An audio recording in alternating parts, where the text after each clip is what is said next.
코로나가 1년 이상 계속되고 있고 전문가들의 말에 의하면 앞으로 종식되려면 한 1년, 길게는 2년을 잡는 분들도 있더라고요.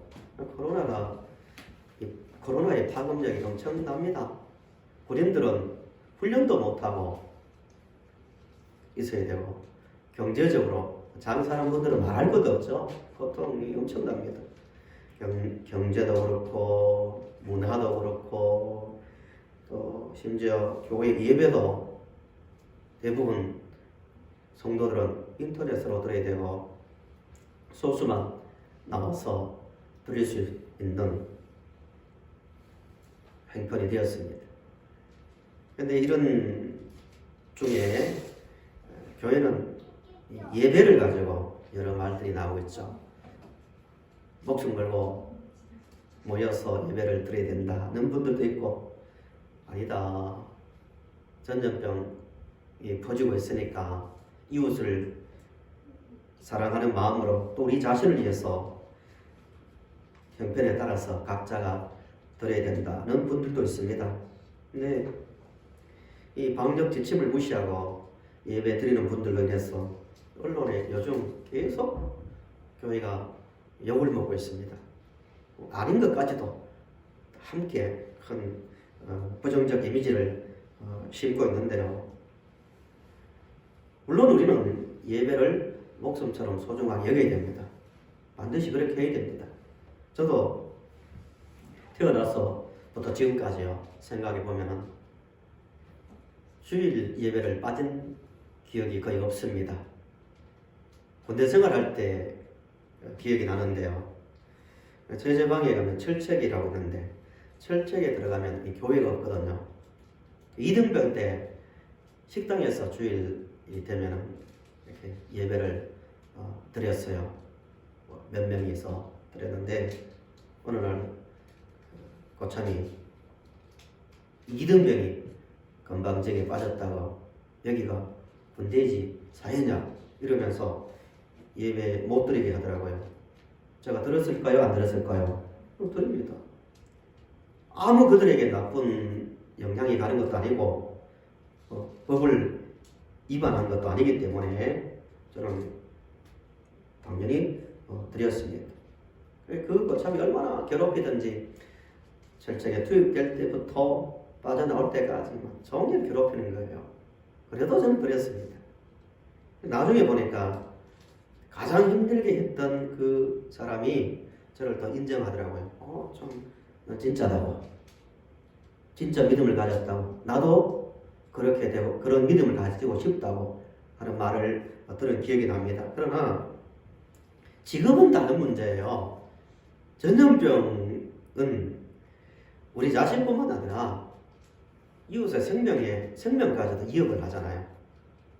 교회 온다고 코로나에 안 걸린다면 괜찮지만 걸리잖아요. 그리고 경제적으로 얼마나 고통을 줍니까?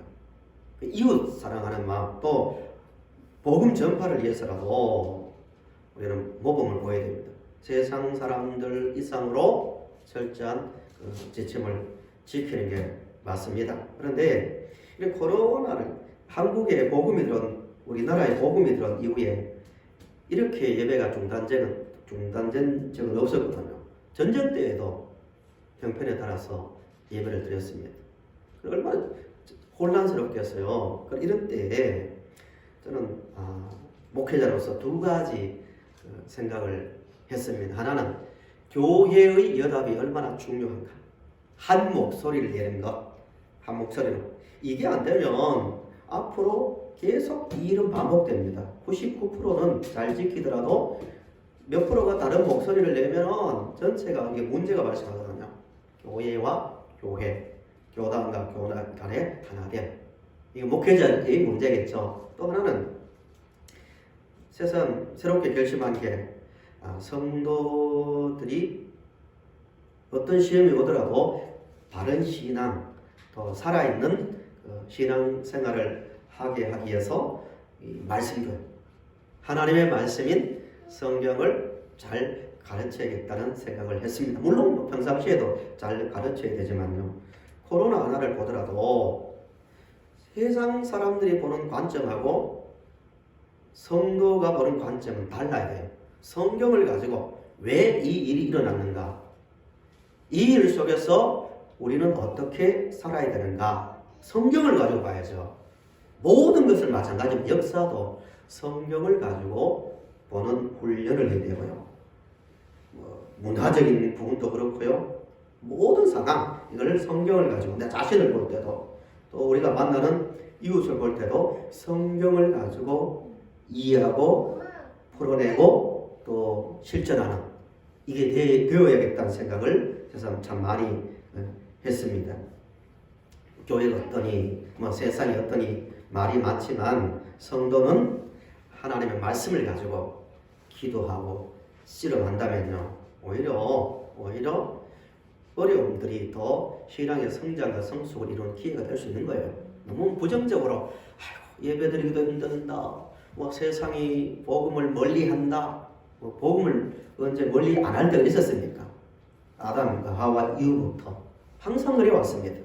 이런 때에 하나하나 성경을 보면서 특별히 믿는 우리들은 지금까지 믿어왔던 것 당연하다고 생각했던 거 있잖아요. 이게 중요한 거예요. 당연하다고 생각했던 예배, 당연히 정상적이라고 생각했던 인간 관계들, 또 하나님을 바라보는 태도들, 이게 정말 당연한 건가 점검해 본다면 코로나만큼 유의한 게 없을 거예요.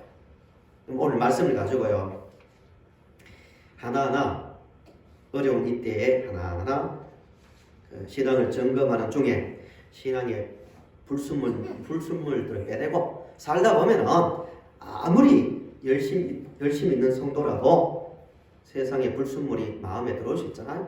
아무리 깨끗한 사람도 시간이 지나면 목욕을 해야 되고 또 정리를 해야 되는 것처럼 불순물은 제거하고 정말 성경이 말하는 당연한 믿음을 갖춰가는 시간이 되었으면 좋겠습니다. 본문은 이렇게 세 가지를 말하고 있거든요. 첫째가 믿음의 문제. 믿음으로 참된 예배를 드리고 있는가? 이게 첫째예요. 우리의 믿음이 바른가를 보기 위해서입니다. 두 번째는 우리는 진짜 성경이 말하는 소망을 가지고 살고 있는가? 세 번째는 사랑의 문제예요. 성경이 말하는 사랑의 삶을 살고 있는가? 이 세 가지 점검해야 돼요. 고린도전서 13장에 있는 말씀대로 믿음, 소망, 그다음 뭐예요? 사랑. 이 세 가지는 언제 있어야 돼요? 항상 있어야 된다고요. 항상. 이 세 가지 중에 지금 말하는 세 가지 중에 하나라도 없거나 잘못되어 있으면 세 가지 다가 문제가 있는 거예요. 하나로 연결되어 있거든요.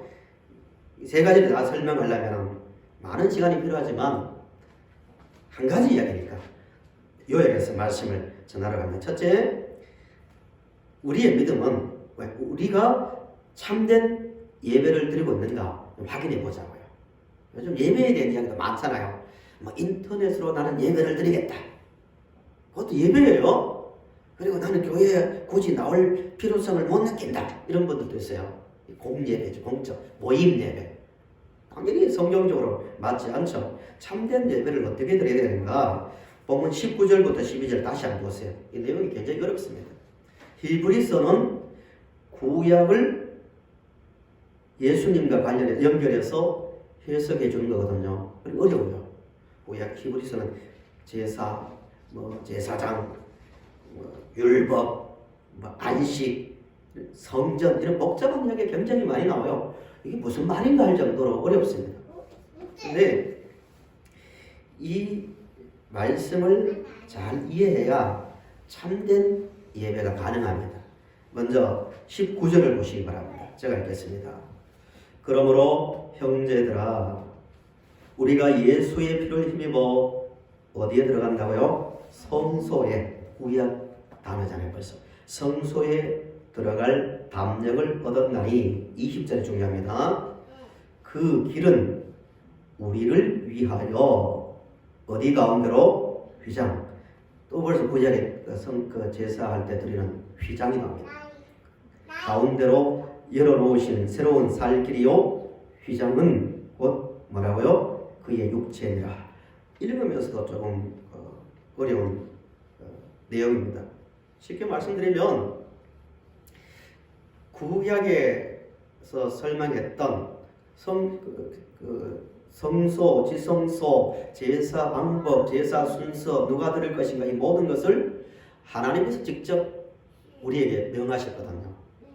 너희들이 나에게 나올 때 이렇게 하고 이런 순서를 밟고 이렇게 하라 다 말씀해 주셨거든요. 왜 그렇게 그런 제도를 주고 그런 제사를 주셨는가? 또 율법도 마찬가지예요. 하나님께서 그렇게 십계명 같은 율법을 왜 주셨는가? 한마디로 말씀드리면 그것을 통해서 누구를 바라보라고요? 예수님을 바라보라고요. 가만히 보면은 제사를 통해서 그렇구나. 우리에게는 우리의 죄를 씻어줄 구원자가 필요하구나. 그것 가르치려고, 그 교육하려고 하나님께서 구약의 제사 제도를 주신 거예요. 율법도 마찬가지예요. 갈라디아에서의 말씀대로 모든 율법은 누구에게로 인도하는 거라고요? 예수님께로 인도하는 것. 예수님을 바라보는 거예요. 우리 힘으로 죄를 안 지을 수 없구나. 죄를 안 지을 수 있는 힘이 없구나. 그걸 깨닫는 거예요. 그러면서 예수님, 하나님, 우리를 위해 피 흘리실 구원자를 기다립니다. 이 교육을 위해서 준 거예요. 이해하시겠죠? 예수님이 오셨어요. 예수님이 이 땅 오셨단 말입니다. 오셨는데 1월 둘째 주에 요한복음 4장 20절부터 23절을 가지고 말씀을 전한 기억이 납니다. 다른 주제였지만 혹시 기억 안 나신 분은 다시 인터넷으로 보시면 되는데요. 예수님과 사마리아 여자의 긴 대화 중에서 사마리아 여자가 중요한 질문을 하나 했습니다. 예수님, 진짜 하나님께서 받으시는 예배를 드리려면 뭐라고 질문했죠? 어디에서 드려야 됩니까? 이거예요. 어디에서? 요즘 말로 하면 교회에서 드려야 됩니까? 산에서 드려야 됩니까? 산에서 드리자고 하는 분들은 없겠지만 사마리아 사람들은 그리심사, 자기 역사적 배경이 있습니다. 그리고 유대인들은 예루살렘, 어디입니까? 예수님께서 대답하신 말씀이 우리 화면을 한번 보십시오. 답을 때를 말합니다. 여기도 아니고 또 그리심산도 아닌 하나님께 영과 진리로 예배할 때가 온다고요. 이 때가 중요한 거예요. 이걸 이해해야 우리가 그래서 이렇게 예배를 드리는구나. 그래서 그 마음 가운데서 진짜 예배가 나오는 거예요. 이해를 하셔야 돼요. 영과 진리로 예배할 때가 언제냐면은 예수님께서 십자가에 달려 죽으실 때입니다. 요한복음에서 계속 그 말합니다. 내 때가 아직 되지 않았다. 때가 되면 예수님께서 조금 해석하면 십자가를 지러 예루살렘으로 올라가셨다. 계속 그 때를 말하고 있거든요. 그러면 예수님께서 십자가에 달려 죽으시는 것하고 우리가 하나님께 나가서 참된 예배를 드리는 것은 어떤 관련이 있는가의 문제. 이게 본문 20절 말씀이에요. 20절 다시 한번 보세요. 그 생각을 하면서 20절 같이 읽어보시겠습니다. 시작. 그 길은 우리를 위하여 휘장 가운데로 열어놓으신 새로운 살 길이요 휘장은 곧 그의 육체니라. 아멘. 모든 인간은 뭐를 가지고 있습니까? 죄를 가지고 있어요. 세상 사람들이 말하는 죄하고 성경이 말하는 죄는 근본적으로 달라요. 죄는 하나님을 거부하는 거예요. 하나님과 관계가 끼어져 있는 상태예요. 무시무시한 거예요. 죄를 가진 인간은 하나님께 나갈 수 없는 거예요. 하나님은 생명이신데요. 생명. 만물을 만드신 분이면서 눈에 보이지 않지만 각자에게 존재하는 이 생명. 생명의 주인이에요. 그 생명이신 하나님께로 못 나가면 죽는 거예요. 시간 문제지. 나무줄기에서 떨어진 가지가 지금은 살아있지만 사실상 죽어가고 있는 거잖아요. 인간 상태예요. 하나님께로 돌아가야 살 수 있는 거예요. 죄를 가지고 있으니까 하나님께서 받아줄 수가 없는 거예요. 하나님께서 기분이 나빠서 너희들 오지 마 이게 아니라 죄를 가진 거룩하신 하나님은 인간을 받을 수 없으니까 하나님께서 생각 끝에 내신 방법이 뭐냐면은 하나님께서 인간이 아니라 하나님께서 이 땅에 오셔서 인간의 모든 죄를 대신 다 짊어지고 십자가에 달려 죽으심으로 인간이 어떻게 됐습니까? 깨끗해진 거예요. 믿으십니까? 이 진리가 이해가 되어야 하나님을 예배할 수 있는 거예요. 그래서 예수님께서 십자가를 지시기 전에 이 땅에 계실 때 하신 말씀이 내가 길이다. 진리고 생명이다. 내가 길이다. 누구에게로 가는 길입니까? 하나님께로. 유일한 길이에요. 그래서 20절에 그 길은 지성소와 성소에 그 막고 있는 휘장은 하나님과 인간이 함부로 만날 수 없다는 것을 보여주는 벽이거든요. 그런데 하나님께서 예수님께서 십자가에 달려 죽으시는 순간에 그 휘장이 찢어졌습니다. 초물리적 현상이죠. 손을 대지 않았는데 찢어졌습니다. 하나님께서 모든 인생들에게 선포하신 사인이죠. 이제 십자가에 달려 죽음으로 너희들과 나의 관계가 회복되었다. 마음껏 나에게 와서 아버지라 부르면서 예배하라. 이 진리를 아는 게 진리와 영으로 예배하는 거예요. 진리와 영으로. 영은 영이신 하나님과 마음 놓고 우리가 만날 수 있는 신비적인 사건이죠. 그 경험을 해야 참된 예배라는 거예요. 성도님들도 교회 나올 때마다 예배할 때 물론 이미 우리의 마음이 하나님과 인간의 관계가 회복되면 우리 마음이 성결이 된 거예요. 그렇지만 개인적으로 만나는 것하고 또 모임을 통해서 만나는 건 또 다른 거예요. 나올 때마다 예수님께서 나를 구원하셨다는 하나님께로 갈 수 있는 길을 내셨다는 그 사실을 생각하며 나올 수 있기를 바랍니다. 그 마음이 있으면요. 마음에 감격이 있잖아요. 감격이. 예배 드릴 때 그 감격이 있습니까? 이 감격이 살아나야 바른 예배를 드리는 겁니다. 창세기 3장 22절부터 24절 한번 보세요. 앞에 있는 화면을 보십시오. 저 몇 번 이 구절 인용하면서 말씀을 전한 기억이 납니다. 아담과 하와가 죄를 지은 다음에 하나님께서 가장 먼저 취한 조치가 뭐냐면 아담과 하와를 에덴 동산에서 추방시켰습니다. 그리고 다시 들어오지 못하도록 무엇과 무엇으로 지켰습니까? 예, 불칼. 영적인 어떤 힘이죠. 그룹들로 하나님께서 인간이 들어오지 못하도록 지켰습니다. 어두움에. 조금 전에 드린 말씀대로 하나님은 거룩하신 분이니까 에덴은 거룩한 곳이니까 죄를 지은 인간을 둘 수 없어서 밖에 두고 그때부터 하나님께서 우리를 구원하시려고 예수님을 보내려고 준비하신 거예요. 그 길을 하나님께서 열으심으로 우리는 영원한 어둠에서 영원한 죽음과 사탄의 지배에서 벗어나서 하나님께로 나올 수 있게 되었습니다. 이 사실을 알고 예배하면은 영과 진리로 드리는 예배가 될 수 있는 거예요. 그 감격이 있어요. 그 감격이. 얼마나 감사합니까? 우리가 하나님을 아버지라 부를 수 있는 것. 이 특권입니다. 하나님, 내 이런 문제가 있습니다. 이런 소원이 있습니다. 하나님 누구신데 감히 우리가 함부로 그런 요구를 할 수 있습니까? 예수 그리스도의 은혜로 우리가 자녀가 되므로 그런 기도를 할 수 있고 그 감사의 찬송을 할 수 있는 겁니다. 세상이 아무리 변해도요. 십자가의 구속의 은혜가 마음속에 살아있으면요.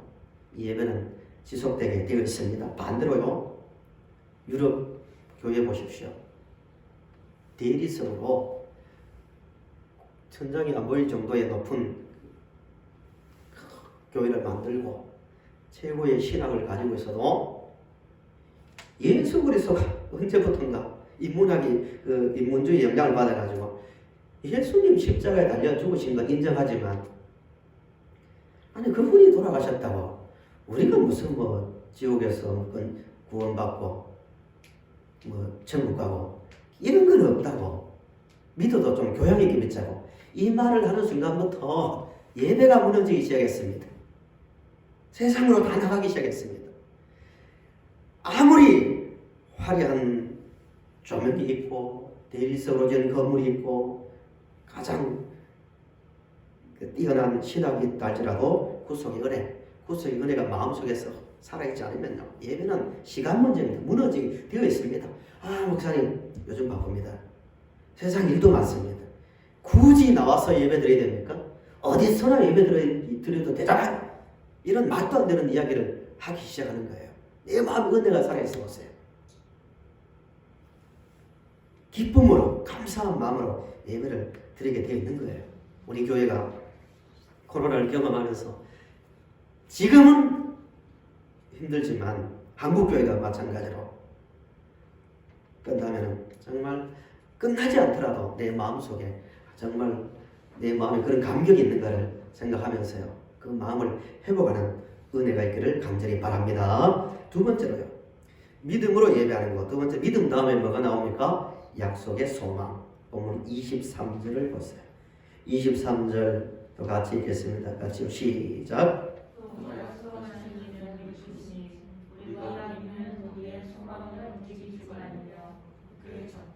예, 소망의 삶입니다. 소망의 삶.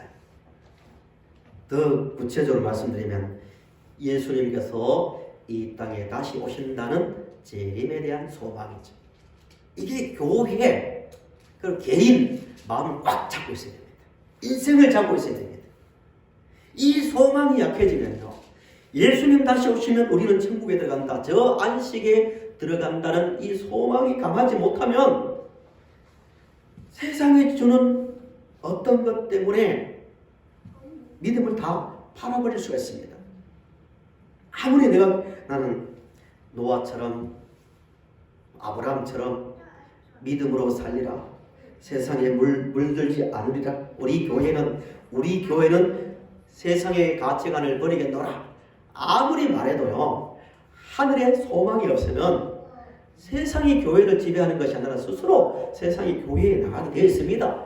그래서 교회 안에 스스로 세상의 가치관들, 세상의 어떤 것들이 다 들어와서 지배하게 되는 거예요. 세상을 바꿀 수 없는 천국의 소망. 예수님 다시 오신다는 그 기다림의 소망이 마음을 지배할 수 있도록 자신을 돌아보는 성도님들이 되시기를 바랍니다. 우리 눈을 항상 천국에 고정시켜야 됩니다. 하루하루 살면서 오늘이 마지막이다. 오늘 주님이 오실지 모른다는 오늘이 인생의 마지막이라는 그런 마음으로 그런 소망을 가지고 살아야만 이 세상의 물결을 이길 수가 있습니다. 본문을 보시면 23절을 다시 한번 주목해 보십시오. 또 약속하신 이는 믿으시니 신실하다 이 말입니다. 믿을 만하다. 우리가 믿는 도리의 소망을 뭐 하지 말라고요? 움직이지 말라고요. 한번 따라합시다. 소망을 움직이지 말라. 소망을 움직이지 말라고 굳게 잡으라는 거예요. 그러니까 이 당시에 성도들이 소망을 움직였다는 거예요? 안 움직였다는 거예요? 움직인 사람이 많았어요. 이때와 달리 이 당시에 성도들이 신앙생활을 하기가 훨씬 어려웠습니다. 유대인들의 핍박이 있었고요. 로마라는 그 식민 지배를 받고 있었거든요. 어려웠습니다. 그런데도 신앙을 가졌던 사람들임에도 불구하고 어려움 때문에, 박해 때문에 예수님께서 곧 오실 줄 알았는데 안 오니까 생활이 계속 반복되니까 흔들리기 시작한 거예요. 소망이. 처음에는 죽음의 고통이 와도 딱 한마디로 이루어졌거든요. 성분이 우리 주님 다시 오시기로 했으면 하는 눈물 흘리다가도 찬송했습니다. 그런 성도들조차도 진짜 오시는 거 맞나? 현실이 중요하지? 하면서 조금씩 소망이 흔들리기 시작했습니다. 다 무너지는 거죠. 오늘도 마찬가지입니다. 특별히 요즘은 몇 주 동안 이 말씀을 드리죠. 과학주의, 이성주의 다 같은 말입니다. 합리주의, 경험주의 다 인본주의거든요. 모든 기준이 인간이에요. 진리냐 비진리냐는 내가 선택하는 거예요. 이전에는 진리냐 비진리냐 성경이 뭘 말하나 이걸 이렇게 갔지만 지금 아니에요. 내가 모든 걸 판단합니다. 인간이 그렇거든요. 이게 세상을 지배하니까 성도들도 자기 생각을 가지고 자꾸 자꾸 살려고 하는 거예요. 무서운 겁니다. 재림? 세상 심판? 이게 어딨냐?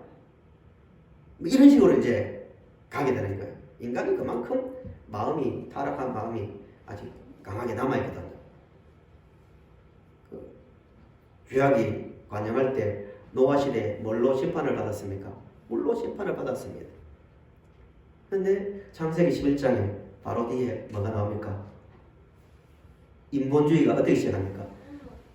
우리가 조금 건축술이 발전하니까 우리가 하늘에 닿게 탑을 쌓고 쉽게 말하면 신도시거든요. 도시를 건설해서 홍수를 면하자 이거예요. 이게 인간이거든요. 조금만 손톱만한 조그만 자신감만 생기면 하나님이 어딨냐 이게 인간이에요. 도시를 건축술이 티그리스 유프라테스강 하루 지역으로 일반적으로 보고 있습니다. 그러니까 건축술이 좀 발전하니까 조금만 높이 쌓으면 홍수를 면할 수 있겠네. 어리석은 생각이 탁 들어오는 거예요. 그래서 우리의 힘으로 우리가 기준이다. 이게 인간입니다. 지금도 마찬가지거든요. 우리 힘으로 인간의 힘으로 모든 것을 판단하고 결정한다. 하나님 십자가 그냥 다 신화적인 얘기다. 이런 시대 속에 살고 있습니다. 그런 속에 이런 시대 속에 살다 보면은 점점 마음이 굳어지고 교만해지기 수 있는 게 어디예요? 십자가 이전에는 예수님 다시 오십니다. 우리 신앙의 선배들은 그랬거든요. 굶주림. 우리는 굶주림의 시대는 아니지만 불과 50년, 60년 전에 들어보면 굶주렸어요. 눈물이 났어요. 너무 살기 힘들었어. 그런데도 교회 와서 설교 시간이나 말씀 중에 우리 주님 다시 오십니다. 이 한마디 들으면 눈물을 흘리면서 위로받았습니다. 순수했다는 거죠. 이 순수함을 회복해야 된다. 교회가. 이 순수함이 회복될 때 교회가 세상과 구별될 수 있고 거기에 거룩함이 나오고 강력한 힘이 나오는 거예요.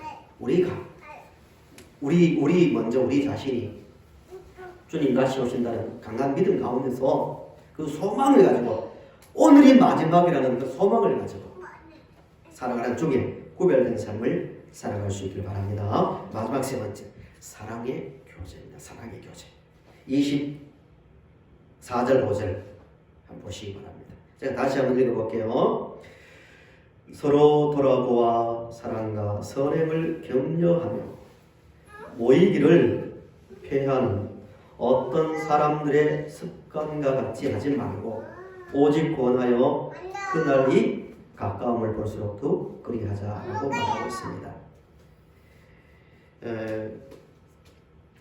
그러니까 믿음의 예배,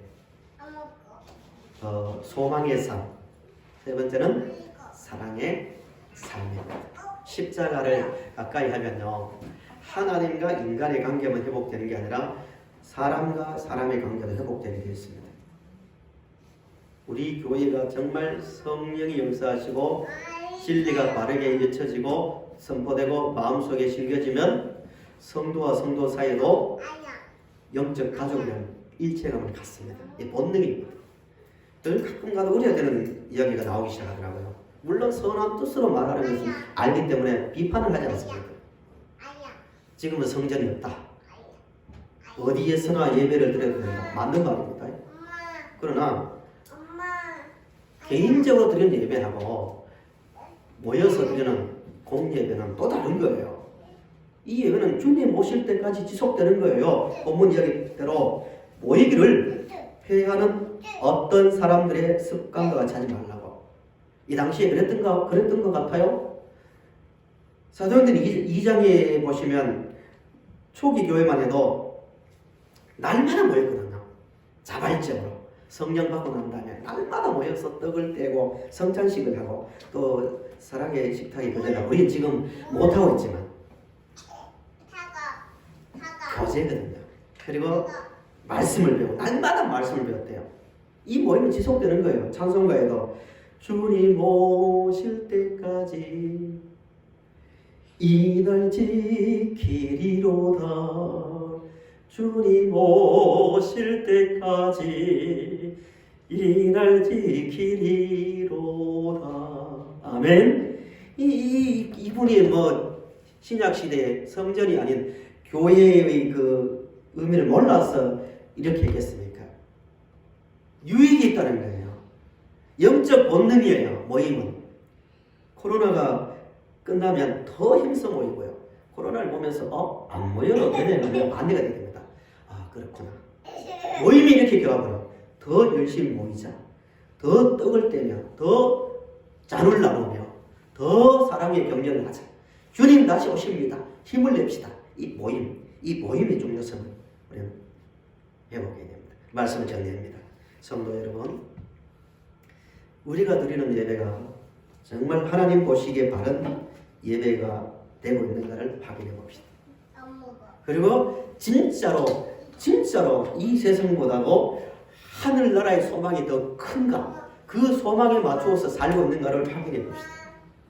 그리고 우리의 교제가 정말 저기는 어떻게 저런 아름다운 교제가 일어나지? 저런 어떤 모습을 보일 수 있지? 성도들끼리 뿐만 아니라 교회와 교회가요. 저는 교회 오면서 이런 생각을 해봤어요. 이 세상에 그리스도인들이 그래도 10% 정도, 아니 한 20% 정도 된다고 하는데 20%가 교회 안의 모습을 밖에서 보이면 세상이 어떻게 달라질까 이런 생각을 해봤습니다. 교회와 교회 얼굴 처음 보더라도 저 성도인데요 이러면 너무 좋아가지고 그렇습니다. 이 가족된 회복이 이 코로나라는 얼음을 통과하면서 회복되면 얼마나 좋겠습니까? 먼저 우리부터 우리 가족입니다. 한 피로 구원받은, 한 살을 먹고 한 피로 구원받은 가족입니다. 이 일체감을 가지고요 정말 아름다운 교회를 만들어가는 우리가 될 수 있기를 간절히 바랍니다. 기도드리겠습니다.